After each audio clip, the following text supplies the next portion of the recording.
Welcome to the Take the North podcast. I'm David Haugh from the Mully and Haugh Show on 670 The Score. Dan Wiederer is from the Chicago Tribune, and he covers the Bears. We are here talking this week about a lot of stuff going on. There's still draft preparation and speculation, the beginning of free agency right around the corner. The Bears made a trade, and there's plenty of progress, maybe progress off the field with the stadium project. Dan, let's begin maybe with the trade because there's a lot to get to in this pod.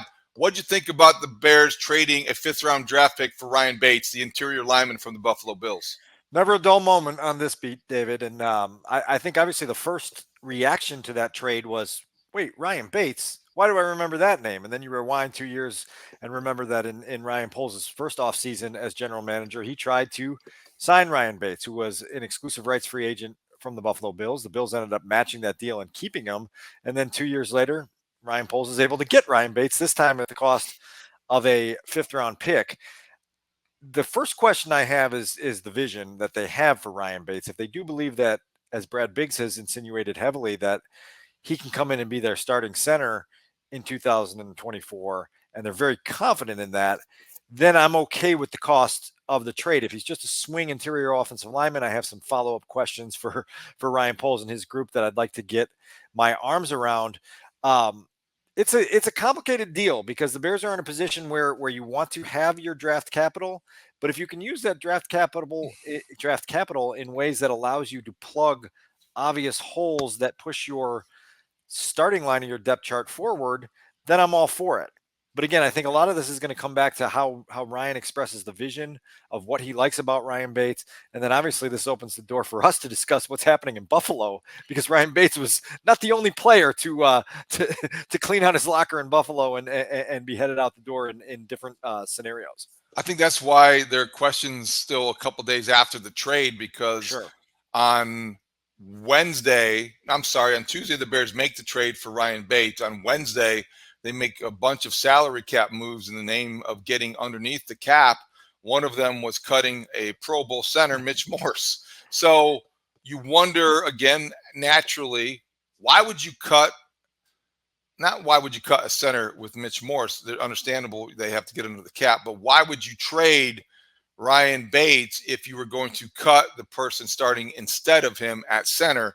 If you projected Ryan Bates as a capable center, he would be worth keeping. He obviously wasn't high in the eyes of the Bills and good enough to keep. So that does raise some doubts. I do wonder, could it be as simple, Dan, as Ryan Bates is going to make $4 million next year as well, and his salary was too high to keep him too? I'm not sure what to make of that. It could be. It definitely could be that, because clearly the Bills are trying to clear their books. I mean, the number of guys that they sent out the door this week, including Jordan Poyer, including Tre'Davious White, including Nyheim Hines, Deontay Hardy, Sir Neal. This is a organization that clearly went after some things the last couple of years, and specifically in 2023, and now has to find ways to get their books straight and get their books realigned as they try to make another push in the next phase of the Josh Allen experience in Buffalo. With Ryan Bates, you ask a very valid question. It's justifiable to say, if you believe that he could be your starting center in Buffalo, why would you trade him? Did Brandon Beane see an opportunity to say, well, this is one of the guys that I got to get out my door here. I know that my cohort in Chicago was very interested in this guy 2 years ago. Why don't I just make a call and see what he's willing to give up here before I actually cut him? And it ends up getting the deal to fall in his favor. It's interesting. I'll let you go there, and then I've got some subtext to this story that's interesting from a Chicago perspective. I think that what concerns you a little bit is that you're getting a player that is basically a projection. And if indeed, Brad Biggs reported that they're going to be playing him at center, you're again back in a similar situation that you were in, frankly, since the beginning of the Eberflus era and the Ryan Poles era. Lucas Patrick was brought here from Green Bay, kind of be thrust in a center role. He was an interior lineman. That was kind of like that season's Ryan Bates. And then Cody Whitehair was switched to center. And all of it was, replacing Sam Mustipher, who wasn't good enough and had to be moved. Now this looks like it's more of the same. Can't they just find somebody who snaps the ball and blocks? That's the primary purpose, and they're not changing positions, or it isn't a projection, because this seems like it's very still experimental.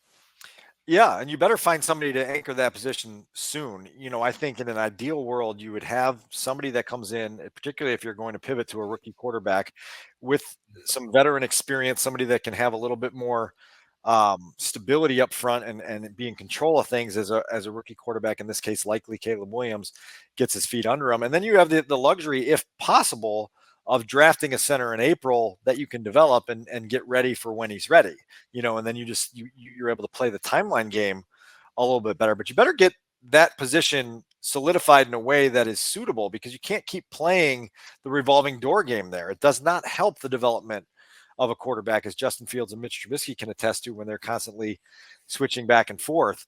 And so it'll be very interesting to see where this goes. I know there's typically at this time of year an easy temptation in the general public to have a knee-jerk reaction to every single move the organization makes when it happens. And I always remind myself that this is a huge puzzle that they're putting together, and that none of these moves are made individually. They're all made as part of a bigger master plan.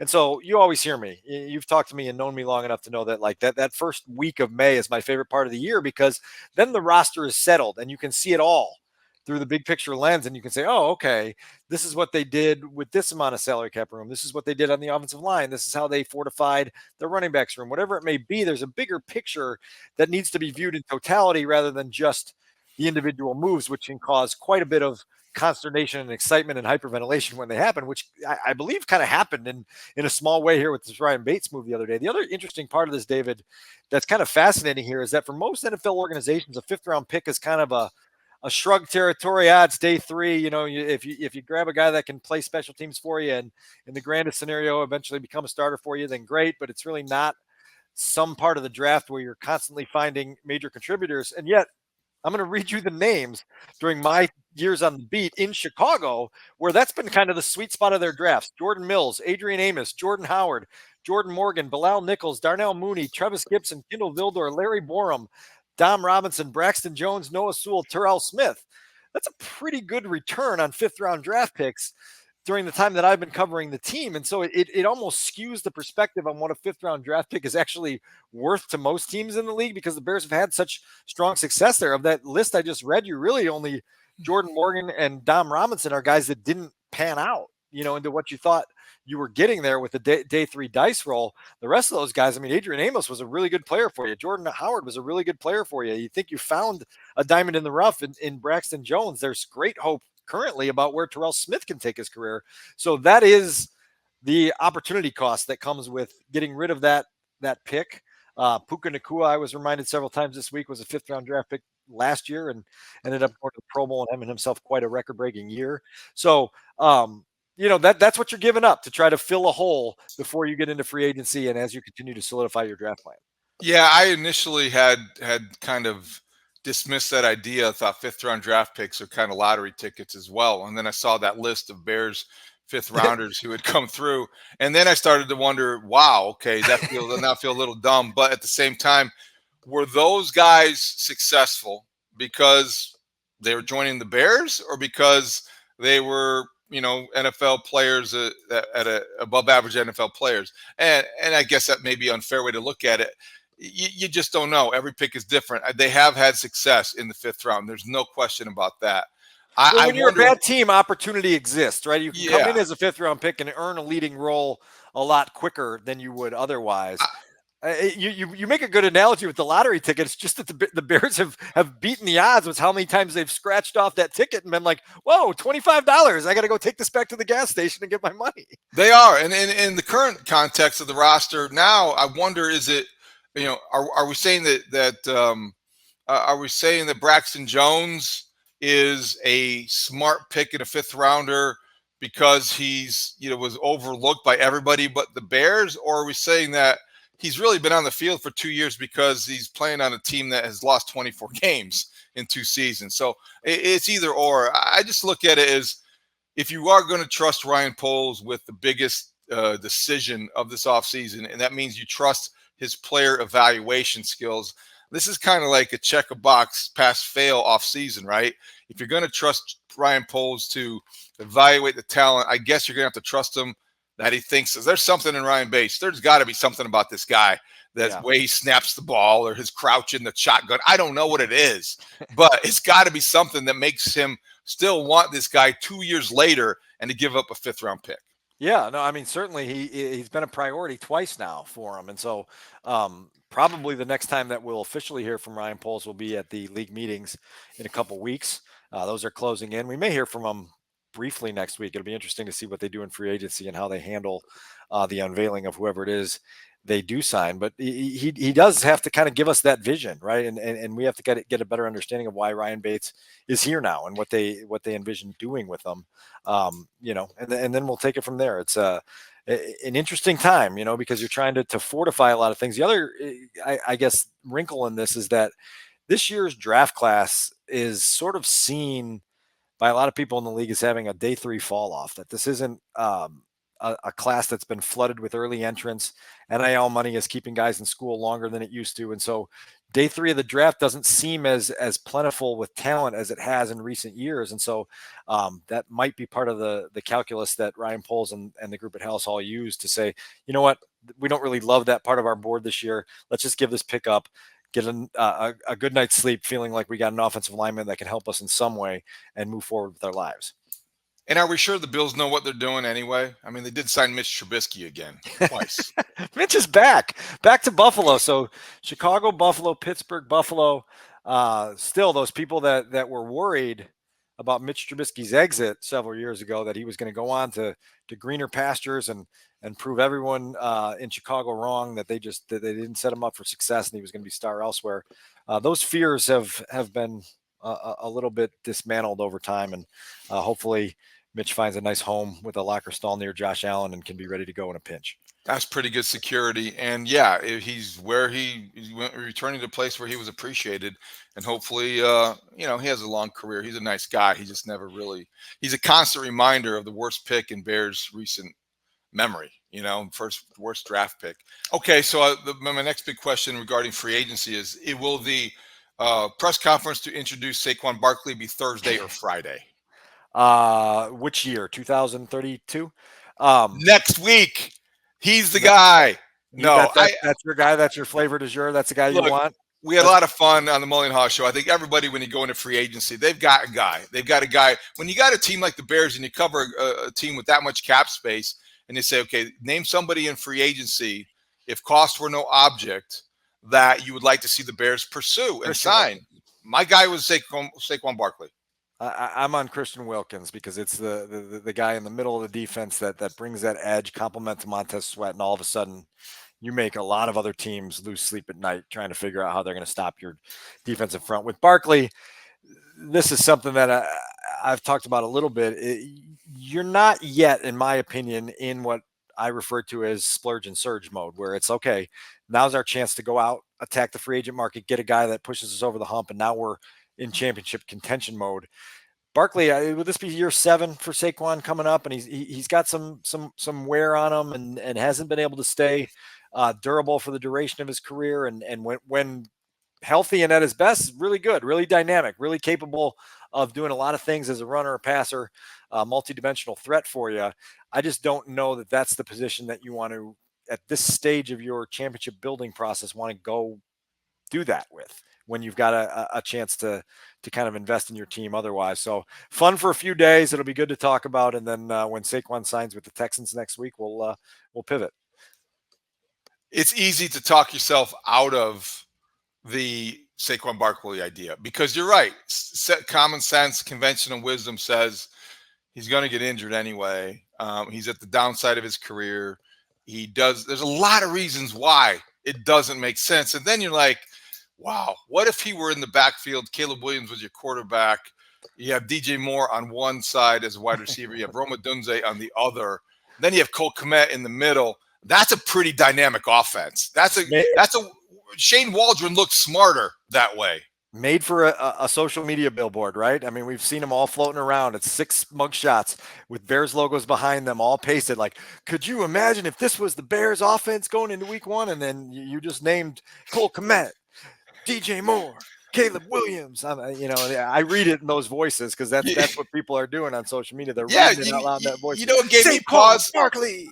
I don't know if made me feel good or bad about it, but I said that on the air on Wednesday morning, and I'm all in on Saquon Barkley. I love that to happen. Then all of a sudden, I went through the Adunze and DJ Moore and the weapons, and then somebody points out to me, that's what Devin Hester just tweeted.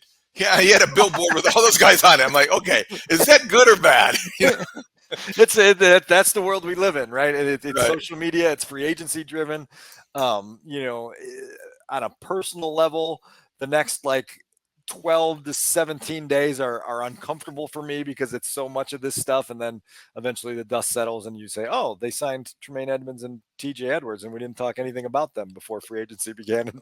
And this was where their free agency board was set. And so, always happens. We'll know soon enough, right?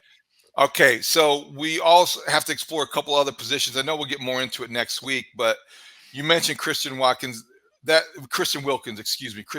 makes a lot of sense from the Bears' perspective because of the defense.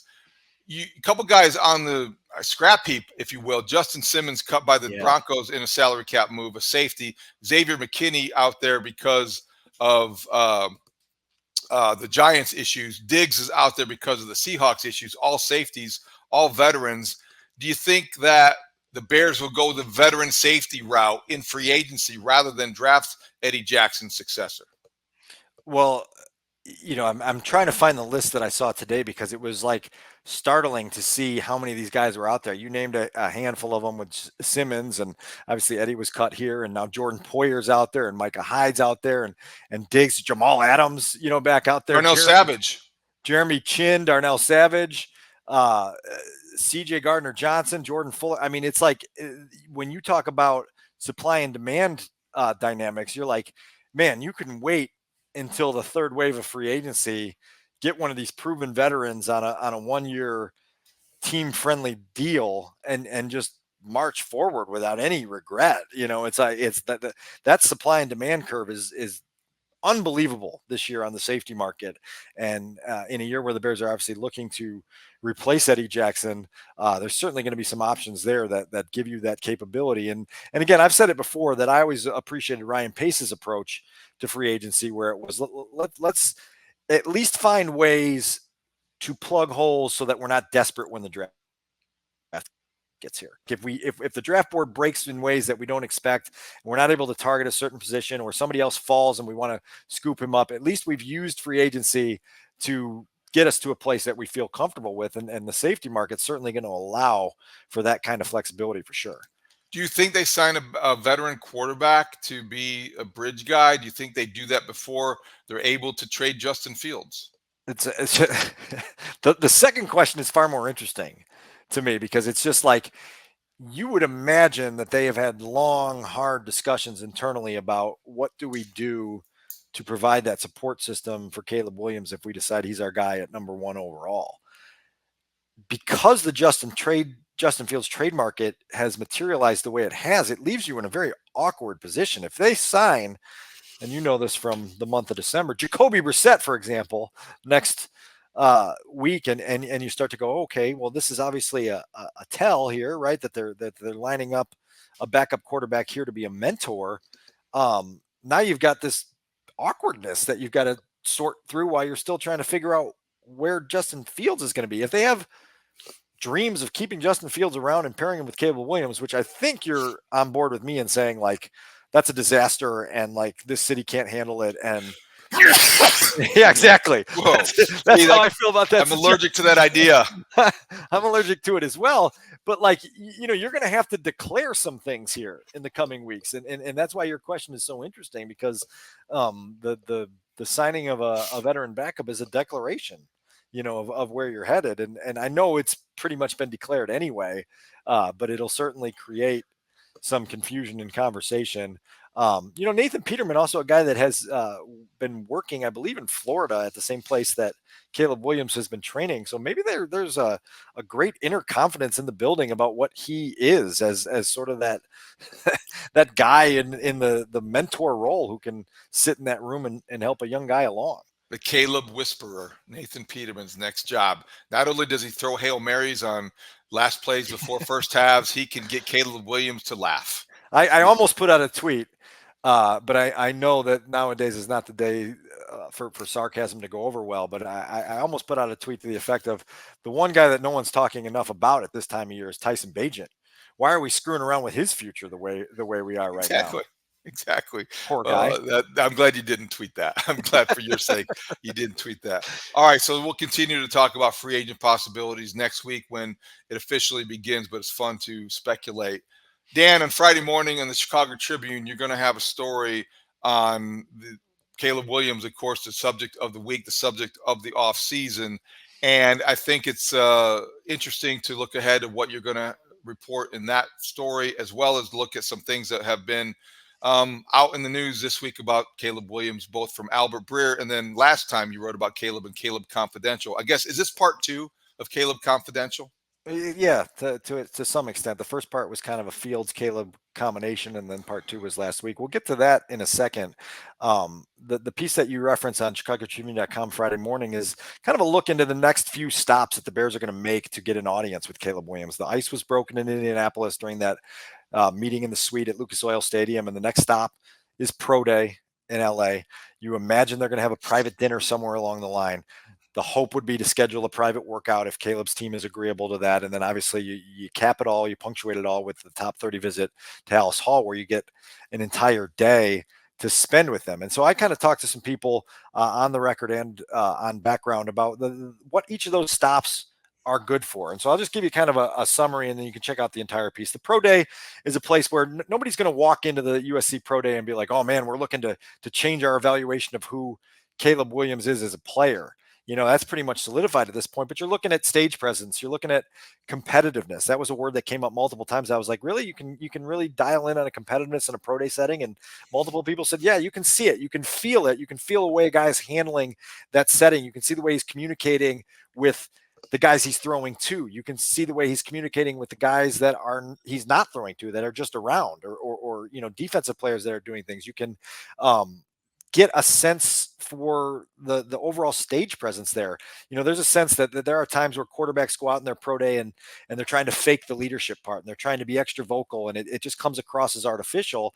I had one offensive assistant in the league say that last year, this is somebody that was on the pro day circuit last year, said that, Bryce Young was a guy a year ago that came across as natural in that setting as you're ever going to find. But part of natural Bryce Young was being kind of reserved. And so there were some folks that left that pro day at Alabama going, does he have enough of that alpha edge to command an NFL locker room? So you're feeling that compared with the CJ Stroud, who was described to me as quote unquote in it at his pro day. So that's the pro day. Then you get to the private workout, and that as a team that allows you to shape things. We heard about the much publicized Darnell Wright workout a year ago. Well, it's going to be different in a quarterback setting, but you can put different tests and different strains and different challenges on a guy and see how he reacts. And then when we're talking about the dinner and the visit at Haugh, a lot of times, the top 30 visits, there's some teams that go really whiteboard and film heavy, and they want to really dial in on the quarterback acumen of a guy. And there's other teams that are more interested in feeling out the connection.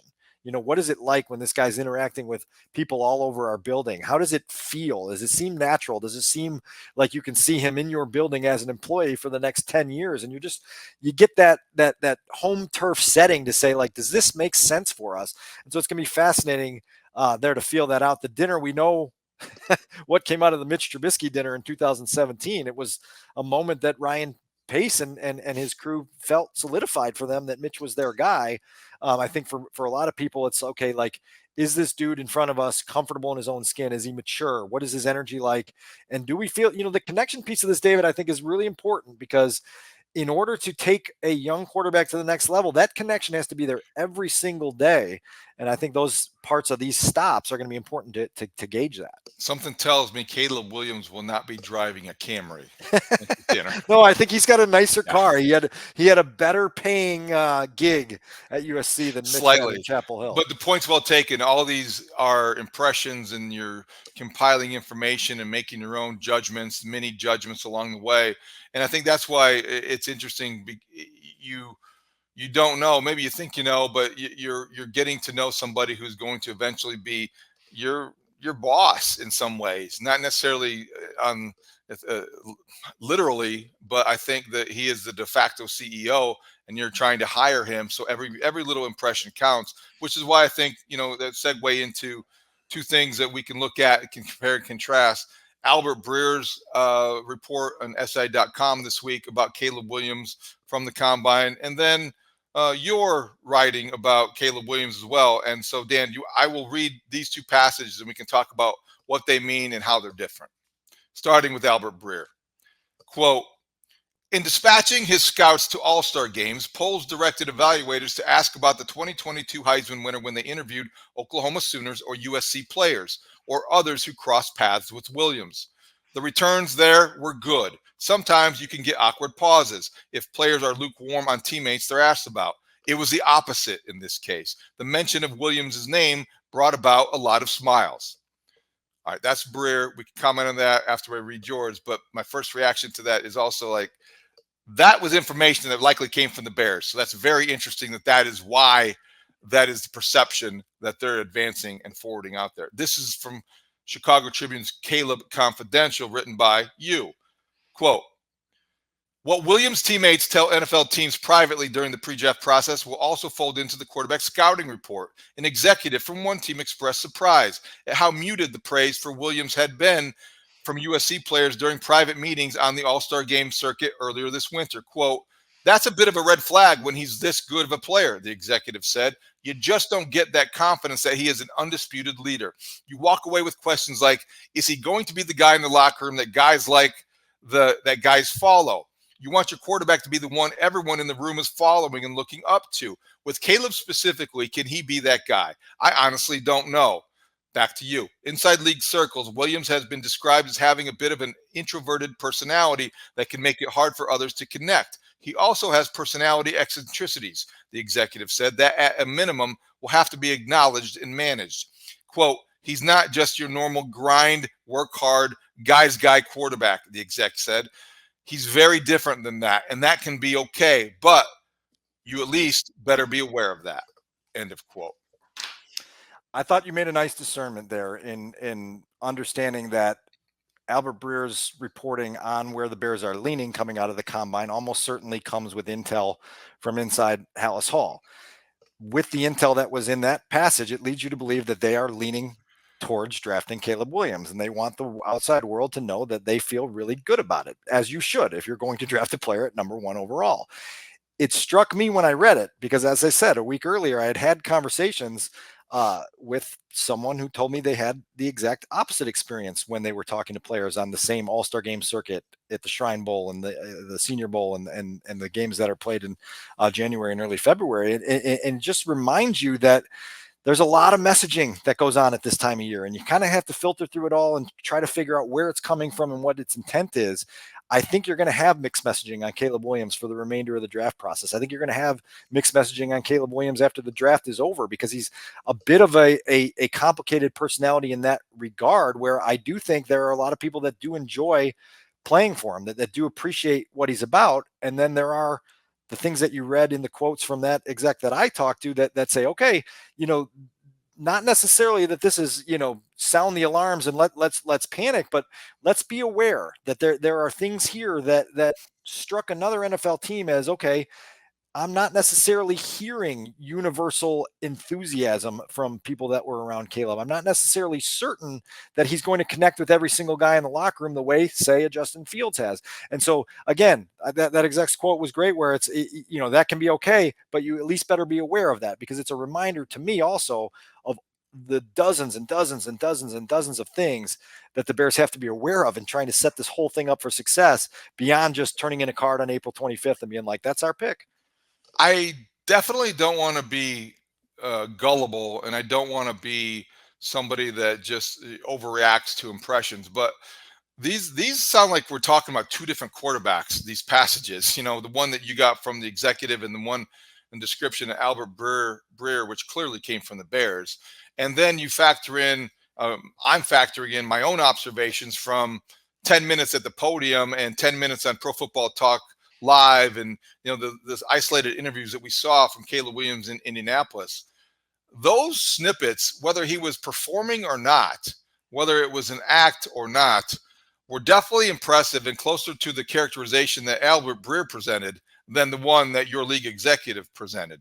The one that your league executive presented suggested that that was pre-combine Caleb Williams, the perception that might have been the reality, but it seemed like he might be somewhat aloof, mysterious, eccentric, a guy that may be hard to get to know, a guy you might be uncomfortable handing the keys to the car to. I don't know about that guy, but I am influenced and I have been impacted by the guy we saw in Indy. And I don't know if I'm overreacting to that. Dave Wanstep might say that I am. I trust Dave.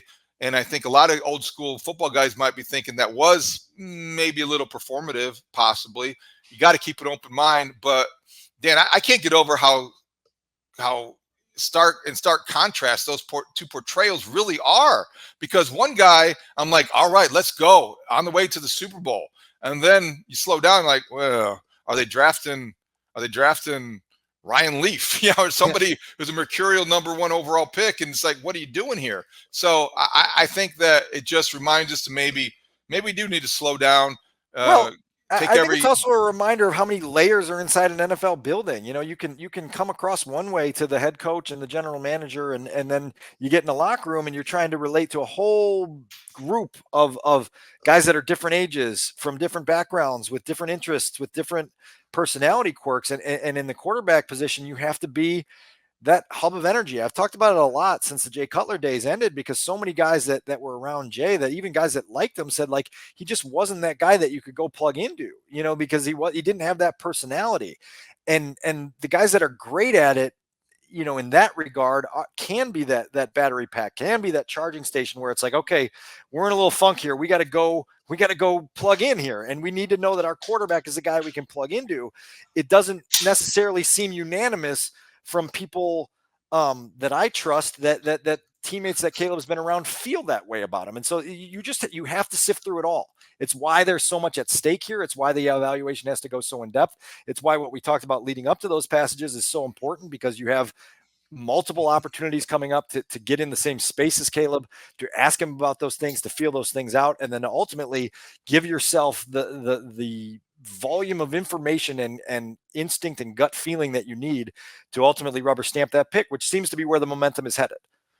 I feel like one guy was describing Jay Cutler to you, and I think that's a good comp, but the other guy in that context was describing Josh McCown.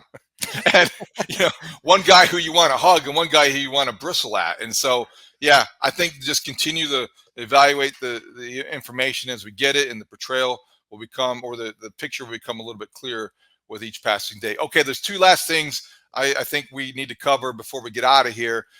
Let's begin with some of the serious stuff, and we'll end with the silly. The serious stuff is that Karen Murphy was promoted to CEO, Chief Operating Officer of the Bears, with a title that puts her in charge, or at least in a position of leadership, with the stadium project alongside Kevin Warren, Dan. And there have been some other moves along the way this week as the Bears kind of reshape and reconfigure their front office, their organization under Kevin Warren. We can get into some of the ramifications later and what it means to the project, but overall, just generally speaking, how do you view some of these moves this week? Yeah, in my world, expected. Karen Murphy, as you mentioned, COO and the Executive Vice President of Stadium Development going forward. Corey Ruff, the following day, announced as the new Senior Vice President of Strategy and Analytics, as well as the Chief of Staff. And so what you have here is a new shape coming into focus at Haugh Hall.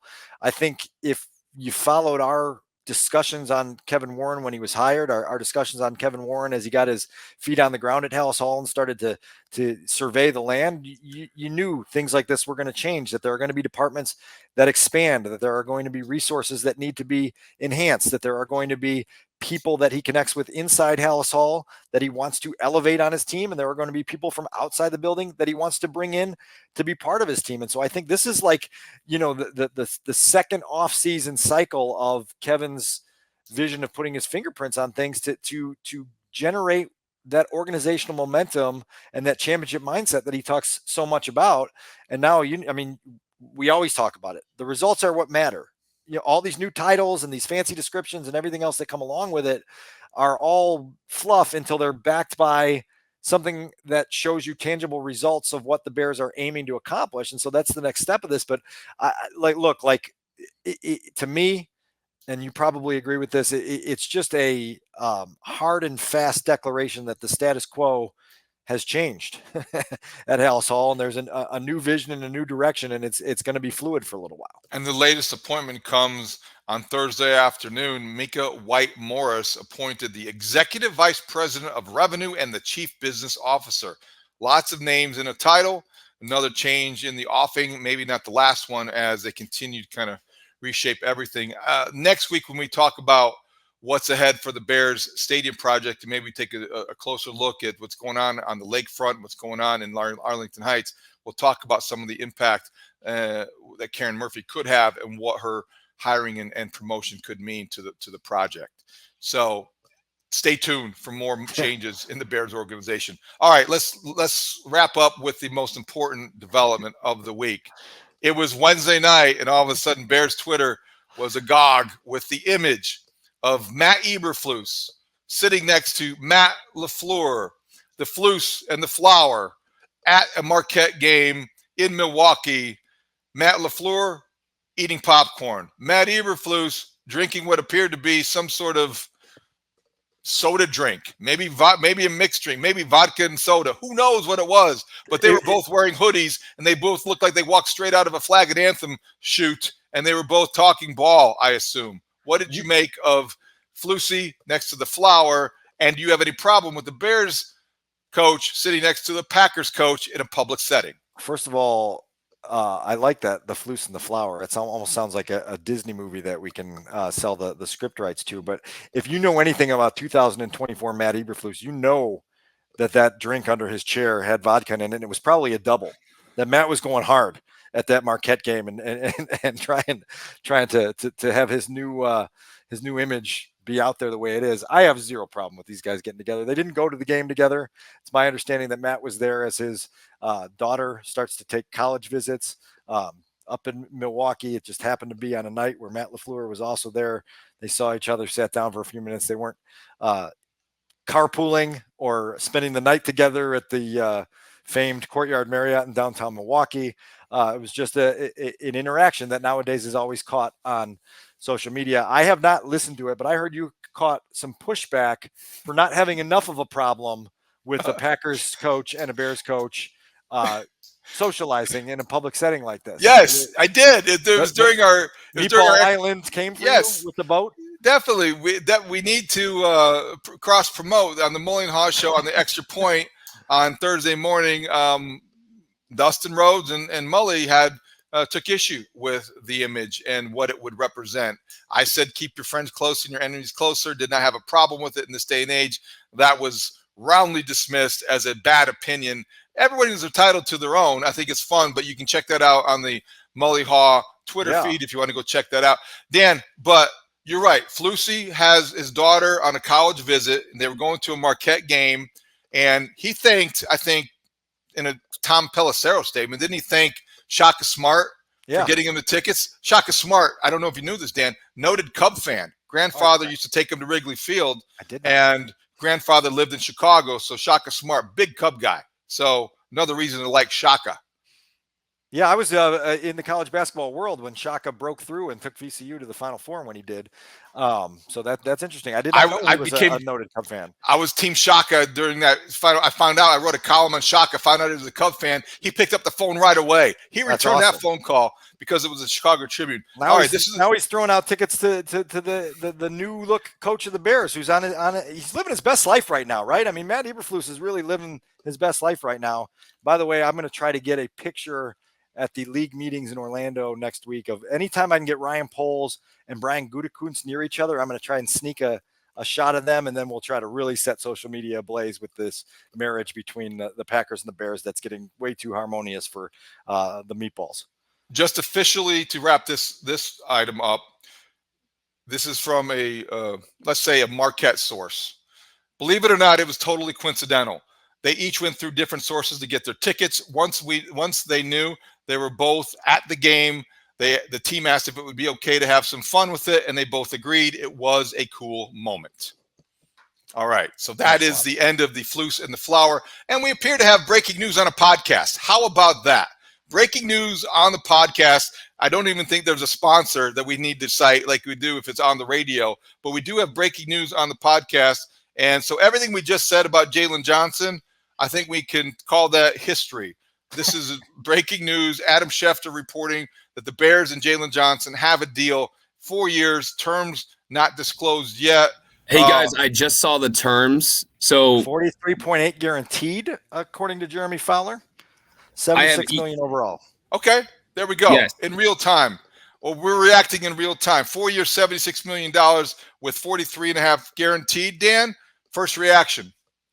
Well, hey, the Bears came to the table strong and got Jaylon exactly what they wanted in terms of cash and term and everything else there. Positions him to obviously hit the open market again before he turns 30 and to cash in on here now a life-changing second contract in the NFL. I would imagine that somewhere this evening, Jaylon Johnson will be celebrating and he will be breathing a big sigh of relief because this has obviously been months and months in the making and something that he has been seeking for a long time. So good news to him.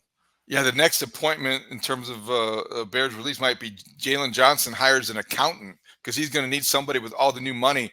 That's great for him. That's great for the process. It worked. The process worked. Ryan Poles was confident, went into it. You tag them, you buy yourself some time before free agency. They strike a deal. Now they know where they stand. Now they know what they have. They also have a defense that is now solidified for not only next season, but they feel good about the next several. Jaylon Johnson, a Bear, 4 years and $76 million, according to reports, with 43, at least 43 guaranteed. We'll continue to look at what that means. Anything else, Dan, before we get out of here? This has been a good, newsy podcast. Jaylon Johnson only had to wear that franchise tag for 48 hours and 19 minutes. So congrats to him for being able to move on with life at this point. Yeah, he wasn't it for long. So he definitely got what he wanted, and so do the Bears. They have themselves a all-pro caliber cornerback for the next several years, and the defense will remain intact. So for Adam Sudzinski, you saw him there breaking in with the breaking news. Thank you, studs. For Dan Wiederer, I am David Haugh. Thank you for listening to the Take the North podcast. You can find us on your free Odyssey app or wherever you get your podcasts, as well as watch us on 670 Scores YouTube page. We will talk to you next time. Great talk. See you out there.